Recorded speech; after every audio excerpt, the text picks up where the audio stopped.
Hello, guys. Welcome back to another episode of In the End There's Always a Disney Guide. Today, before we get in there, make sure you go to DisneyGuide.tk, not DisneyGuide.com, DisneyGuide.tk. Now that's going to be the permanent place for the website. I'm not going to keep switching back and forth between domains. It's going to be the main one. But yeah, let's get into make sure you subscribe to my blog too. But let's get into today's episode. Today we are going to be talking about Loki episode 5. So, as you guys know, the timekeepers were proven to be fake. I mean, I knew that for a fact. It seemed the way they made the timekeepers seem, they made them seem so real that it was like so fake at the same time.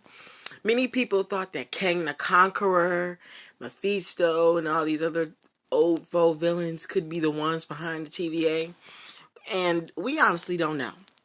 So episode 5 basically goes into where do these variants go when they're pruned.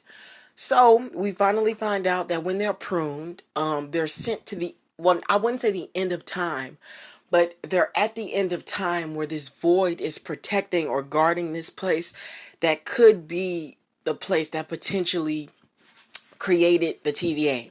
And they couldn't get through it because they didn't know if the TV if the void was gonna kill them, or we just didn't know. But what we do know is that at the end, when they finally got through the void, because they did, the Lokis are actually really powerful. And there are a lot of Lokis. But the old version Loki, he is really powerful. He was able to rebuild Asgard. But because the void was kind of messing with him, it kind of weakened him to the point where he couldn't keep building it. He ended up stopping because I'm guessing he couldn't take all the pressure that was being brought against from the void. And as he was trying to build Asgard back up, it seemed like he was struggling because of the void. So we also finally see Sylvie tries to, establish I wouldn't say connection, but she tried to trust the TVA guard into helping her find out more about the end of time and if there's anything beyond time itself, beyond the end of time. So she couldn't find out. So what she did was, the TVA guard, of course, betrayed her. And when she betrayed her, she ran up to the top of the building, I believe so, with the prune weapon, and she pruned herself so she could be with Loki. So this episode did cover a lot. We still haven't really got into what this next place is, and I would say what's going on with whatever we saw behind the void, because there was this green little portal. It was a green portal, and when it opened up, when this portal opened up, it looked very I could see a building. It was an old type building. I couldn't really get a good glimpse inside of it, but it was definitely like a building, a little building, inside the portal. It was a huge building, but it was far away. I'm guessing they have to go through it, but we still don't know, what's happening or what's going on. And we don't know what this place is and who created it. I'm finna search up right now. Who created the TVA? So it says,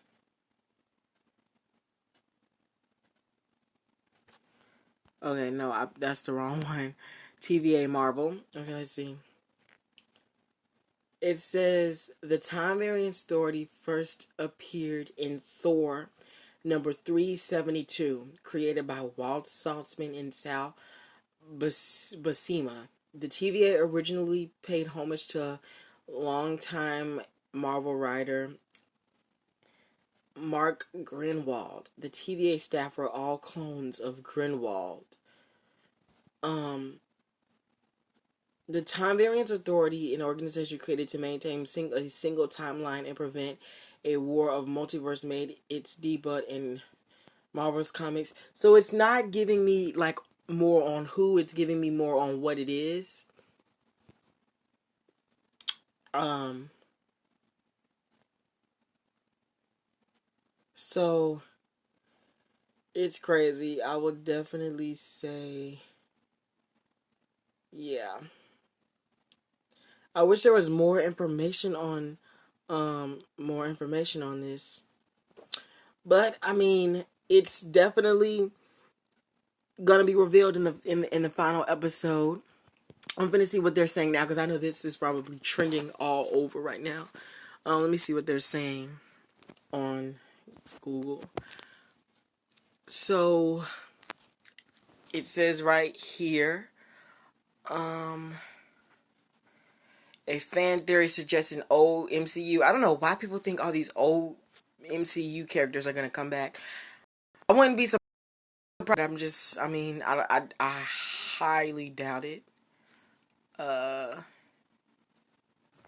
it says Loki episode 5, Infinity Stones theory may reveal the ending. I don't know about that. At first, I thought the Infinity Stones created the TVA, which it could have made sense, but I mean, I highly doubt that too. I guess we'll find out when we find out. But yeah, I definitely can't wait for the next episode. But yeah, thank you guys for listening in to today's episode. Make sure you stream all 5 episodes of Loki. Um, but yeah, make sure you guys stream all episodes of Loki. It is very deep. Like I said, I never even thought I was gonna be interested in this show because Loki wasn't really that much of a favorite character to me. But I mean, he was a very mysterious guy, so it is very funny that I'm even watching this.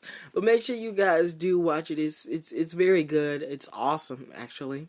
Um, so I hope you enjoyed this episode. Make sure you guys watch the show before you listen to the episodes because they're huge spoilers. Which I think I made that pretty clear in the season premiere of this season. But make sure that you watch the episodes first. I hate to spoil it, especially if you haven't seen it, but it's pretty good. Definitely everything was not as it seemed. I really was like invested into the TVA. I was like, the TVA is getting rid of people that shouldn't belong, like the Avengers. I was really interested in them until we found out the truth behind the TVA. But yeah, thank you guys for listening in. I hope you enjoyed today's episode, and yeah, make sure you follow this podcast on both Google and Spotify. And yeah, bye guys.